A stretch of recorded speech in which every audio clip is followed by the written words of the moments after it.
Halo, assalamualaikum warahmatullahi wabarakatuh. Jumpa lagi dengan jurnalchemy.com. Pada kesempatan pada hari ini kita akan membahas tentang soal-soal sifat kolikatif larutan. Oke, baik, kita lanjut ke soal yang pertama. Larutan A dibuat dengan melarutkan 4,16 gram BaCl2 di mana kita tahu MR-nya adalah 208 dalam 2 kg air. Barium klorida terdisosiasi sempurna dalam larutan air. Larutan B dibuat dengan melarutkan 15 gram zat organik non-elektrolit ke dalam 1 kg air. Pada tekanan yang sama, delta TB larutan B adalah 2 kali delta TB larutan A. Nah, pertanyaannya adalah massa molekul relatif zat organik tersebut adalah berapa? Nah, untuk menjawab soal ini kita harus analisa dulu. BaCl2 itu adalah suatu zat elektrolit, kemudian larutan B itu adalah zat non-elektrolit. Jadi delta TB untuk larutan B itu sama dengan 2 kali delta TB untuk larutan A. Rumusnya adalah Kb kali Mb, dan yang rumus yang sebelahnya adalah 2 kali Kb kali M kali I. Di sini I adalah karena dia termasuk dalam elektrolit. Kemudian Kb-nya kita coret karena sama nilainya, sehingga tinggal Mb sama dengan 2 kali M kali I. Nah, M-nya molalitasnya kita jabarkan massa per mr kali 1000 per P, sehingga rumusnya akan menjadi seperti ini. Kemudian I di yang sebelah kanan ada I-nya. Kita masukkan nilai-nilainya. 15 per mr nya yang akan kita cari 1000 per 1 liter ya, 1000 liter, 1000 ml sama dengan 2 kali 4,16 per 208 kali 1000 per 2000 kali 3. Ini bisa kita coret 1000 per 1000 1, kemudian 1000 per 2000 setengah ya. Sehingga dari hasil perhitungan ini kita dapatkan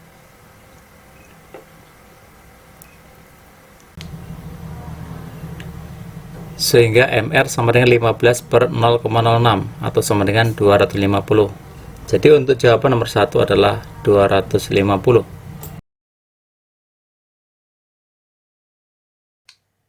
Kita lanjut soal nomor 2. Sebanyak 6,4 gram garam ionik MX dilarutkan dalam 1 liter air. Jika tekanan osmotik dari larutan ini adalah 3,28 atm pada 27 derajat Celcius, diketahui R-nya 0,082, maka MR MX adalah berapa? Baik, kita bahas soal ini. Terlebih dahulu kita analisa dulu. Jadi garam ionik MX ini termasuk dalam garam elektrolit, sehingga nanti ada pengaruh dari faktor Van Hoff ya. Rumus dari tekanan osmotik adalah P sama dengan M kali R kali T kali I, sehingga P sama dengan massa per mr dikali 1000 per V dikali R kali T kali I. Baik, yang suhunya 27 derajat Celcius kita rubah dalam satuan Kelvin akan menjadi 300 derajat Kelvin. Kemudian R-nya diketahui, maka P sama dengan 3,28 sama dengan 6,4 dibagi MR kali 1000 per 1000 kali 0,082 kali 300 kali 2, sehingga MR-nya bisa kita cari dengan rumus ini menjadi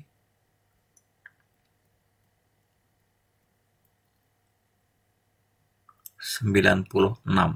Jadi jawaban untuk soal nomor 2 adalah jawaban D. Baik, kita lanjutkan soal nomor 3. Larutan A dibuat dengan melarutkan 0,01 mol glukosa ke dalam 250 gram air. Sedangkan larutan B dibuat dengan mencampurkan 0,02 mol natrium asetat dan 0,02 mol magnesium sulfat ke dalam 500 gram air. Kedua garam tersebut terdisosiasi sempurna dalam air. Perbandingan penurunan titik beku larutan B terhadap titik beku larutan A adalah berapa? Baik, kita akan bahas. Di sini adalah larutan A, itu merupakan glukosa, merupakan suatu larutan non elektrolit. di mana dia tidak akan dikali I. Kemudian yang kedua, yang larutan B adalah natrium asetat, merupakan larutan elektrolit. Dan larutan magnesium sulfat itu merupakan larutan elektrolit. Rumusnya kita bikin perbandingan delta TF larutan B dibagi dengan delta TF larutan A, di mana larutan B ini adalah gabungan dari NaCH3COO dan MgSO4 berbanding dengan Kf dari larutan A yang merupakan glukosa tadi.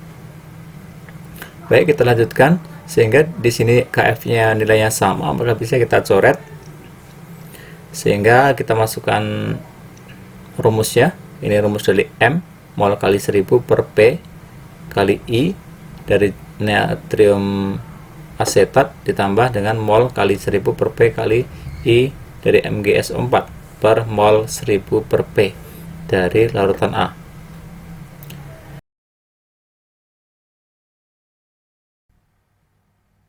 Kita masukkan nilainya. Jadi molnya ada, kita masukkan. Kemudian ada nilai yang bisa kita sederhanakan,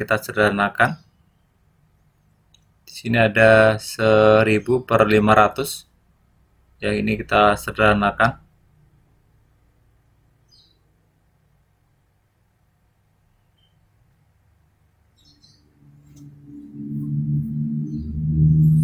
Jadi 2. Kemudian 1000 per 500 juga menjadi 2. Kemudian di bawahnya kita sederhanakan 1000 per 250 menjadi 4. Sehingga perhitungannya akan menjadi 0,016 bagi 0,04, sehingga hasilnya adalah 0,4. Jadi untuk jawaban soal ini adalah 0,4. Baik, kita lanjutkan dengan soal yang keempat. Di antara larutan berikut yang mempunyai titik beku paling tinggi yang mana? Baik, kita harus tahu dulu kuncinya. Jumlah partikel tinggi, maka tekanannya adalah rendah. Kemudian jumlah partikel tinggi, titik beku rendah. Tekanan jumlah partikel tinggi, maka titik didihnya tinggi. Kemudian jumlah partikel tinggi, maka P-nya adalah tinggi. Baik, untuk menjawab ini kita harus selesaikan dulu. Jumlah partikel elektrolit itu sama dengan M kali jumlah ion. Jadi kita hitung M-nya adalah molaritasnya dikali dengan ion. Ini harusnya M-nya M kecil karena molaritas lamanya M kecil. Sehingga di sini kita harus tahu dulu titik beku. Dari titik beku TF ya, TF. Sehingga jika titik beku paling tinggi itu jika jumlah partikelnya rendah. Maka kita harus cari dulu.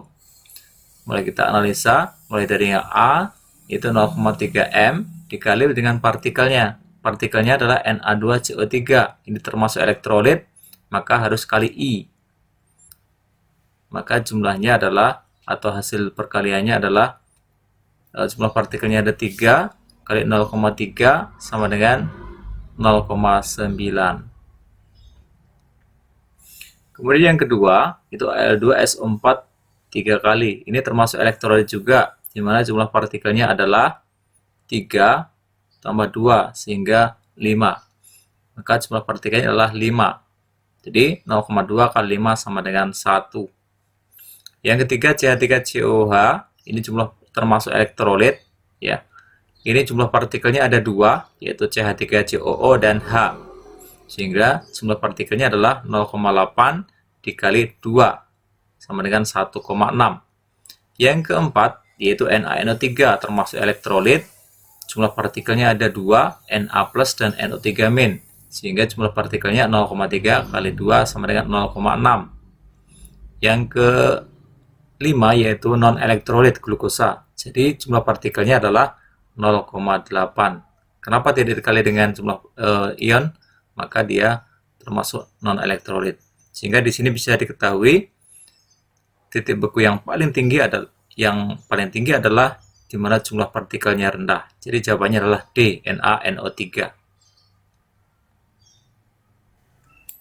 Di tepi pantai, air mendidih pada suhu 100 derajat Celcius, sedangkan di pegunungan, air mendidih pada temperatur lebih rendah dari 100 derajat Celcius. Nah, ini dikarenakan apa? Baik, kita analisa dulu. Untuk jawaban pertama, yang A, di pegunungan ikatan hidrogen antar molekul lebih rendah. Ini nggak ada hubungannya. Jadi jawabannya salah. Kemudian yang B, di tempat yang lebih tinggi bentuk molekul berubah. Ini tidak ada hubungannya, jadi sama. Yang C, udara di pegunungan relatif lebih dingin. Ini juga nggak ada hubungannya dengan titik tadi. Kemudian D, tekanan udara di pegunungan lebih rendah dari 1 atm. Nah, ini relatif lebih ada hubungannya dengan titik didih tadi. Jadi jawaban untuk soal nomor 5 ini adalah D.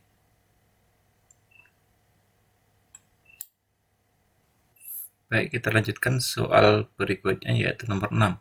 Glukosa di MR-nya diketahui 180 sebanyak 36 gram dilarutkan dalam 500 gram air. MR-nya adalah 18. Pada suhu 25 derajat Celcius, bila tekanan uap air jenuh pada suhu tersebut adalah 23,76 mmHg, maka penurunan tekanan uap larutan adalah berapa? Untuk membahas soal ini, kita harus tahu rumusnya adalah delta P sama dengan X terlarut kali P0, di mana X terlarut adalah fraksi molnya. Glukosa ini adalah termasuk larutan non-elektrolit, sehingga rumus ini bisa kita jabarkan delta P sama dengan mol dari glukosa per mol glukosa tambah mol air dikali dengan P0. Kita masukkan mol dari glukosa yaitu gram per mr, berarti 500.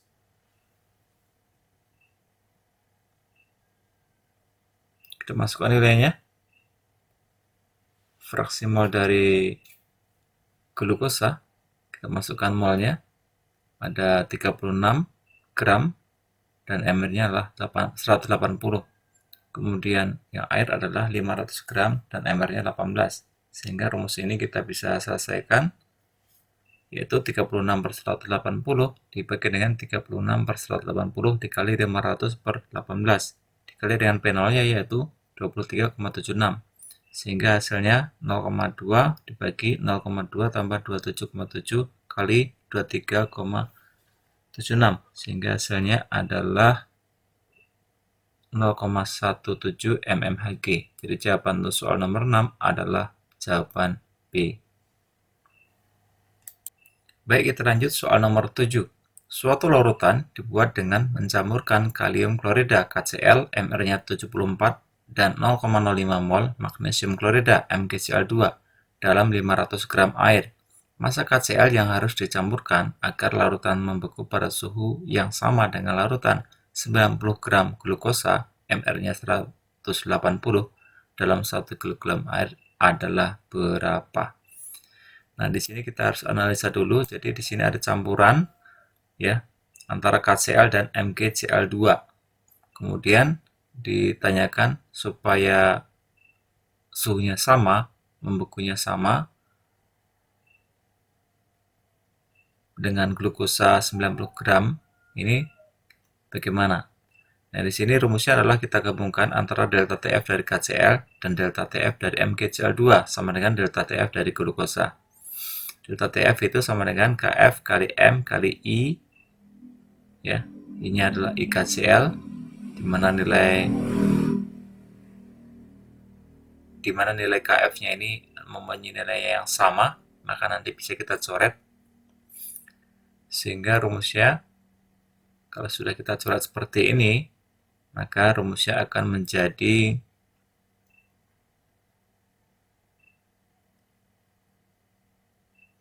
M kali I dari KCl ditambah dengan M kali I dari MgCl2 sama dengan M dari glukosa. M itu adalah massa per mr kali 1000 per P. P adalah massa dari pelarut. Baik, kita selesaikan soal ini. Kita masukkan angka-angkanya. Jadi kita sudah ada data dari MR dari KCl dan MR dari MgCl2. Untuk selanjutnya kita masukkan nilainya.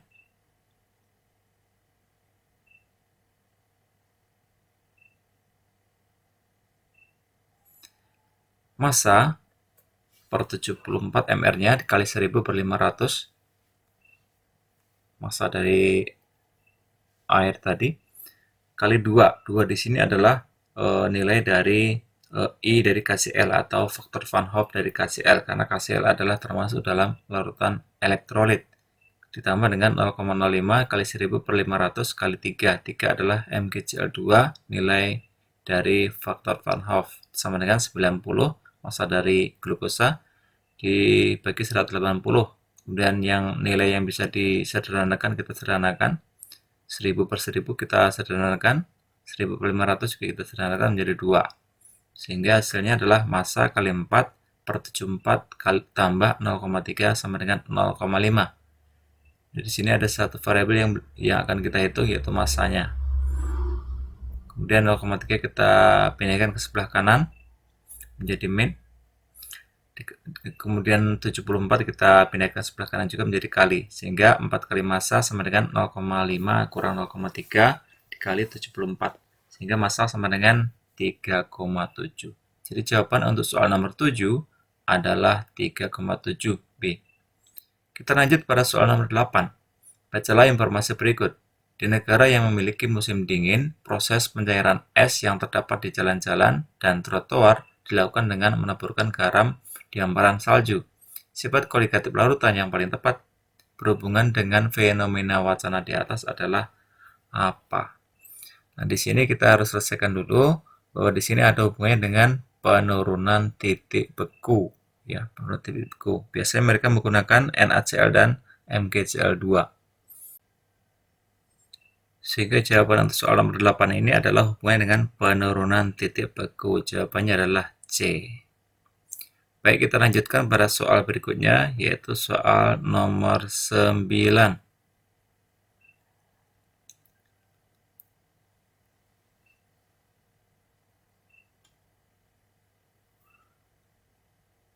Bacalah informasi berikut.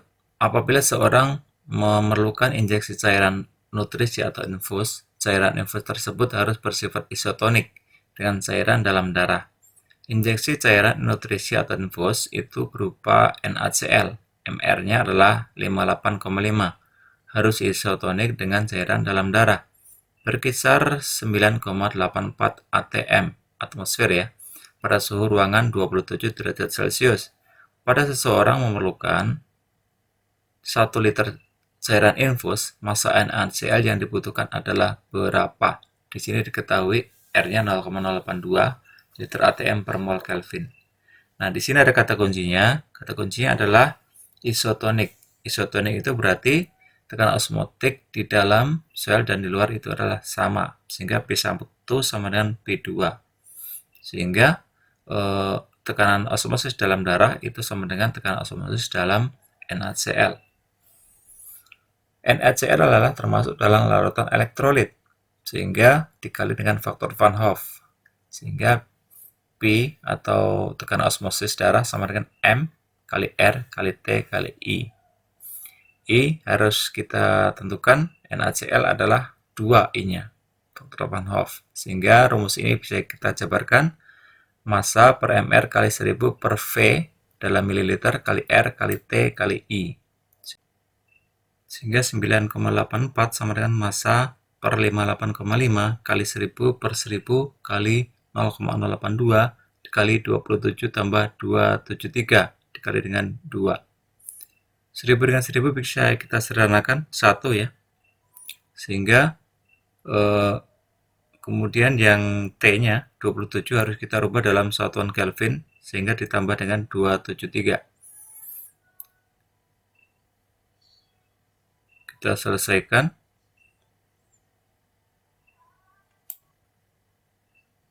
Sehingga massa sama dengan 9,84 kali 58,5 dibagi dengan 0,082 kali 300 kali 2. Sehingga hasilnya adalah 11,7 gram. Jadi jawaban untuk soal nomor 9 adalah jawaban C. Baik, kita lanjutkan soal nomor 10. Perhatikan gambar ilustrasi komposisi larutan berikut. Jadi ada larutan 1 dan larutan 2. Larutan 1 ini ada jumlah larutan di mana yang gambar segitiga adalah partikel zat terlarut yang sukar menguap. Ditanyakan pernyataan yang paling tepat adalah berapa. Nah, di sini kita harus tahu dulu kata kuncinya. Cp adalah jumlah partikel. Jika jumlah partikel tinggi, maka tekanan rendah. Jika jumlah partikel tinggi, maka titik bekunya rendah. Jika jumlah partikel tinggi, titik didihnya tinggi. Dan jika partikel tinggi, maka tekanan osmosisnya tinggi. Nah, di sini kita harus analisa dulu. Jadi untuk soal yang nomor 10 ini, larutan 1, ini jumlah partikelnya ada 7. Kemudian larutan yang kedua itu adalah ada 5. Baik, kita bahas. Untuk pernyataan yang pertama, tekanan uap larutan 1 lebih tinggi daripada tekanan uap larutan 2. Seharusnya pada pernyataan yang pertama ini, yang larutan 1, jenis jumlah partikelnya adalah tinggi, maka tekanannya rendah. Jadi untuk jawaban A ini adalah salah ya. Yang B, titik beku larutan 1 lebih tinggi daripada larutan 2. Jadi hubungannya dengan titik beku, jika jumlah partikel tinggi itu maka titik bekunya rendah. Maka jawaban untuk B itu seperti bukan juga, karena larutan 1 itu lebih rendah harusnya titik bekunya. Baik, kita lanjut ke jawaban C. Titik didih larutan 1 lebih tinggi daripada larutan 2. Jadi jumlah partikel tinggi itu titik didihnya itu adalah tinggi. Maka jawaban C adalah jawaban yang benar.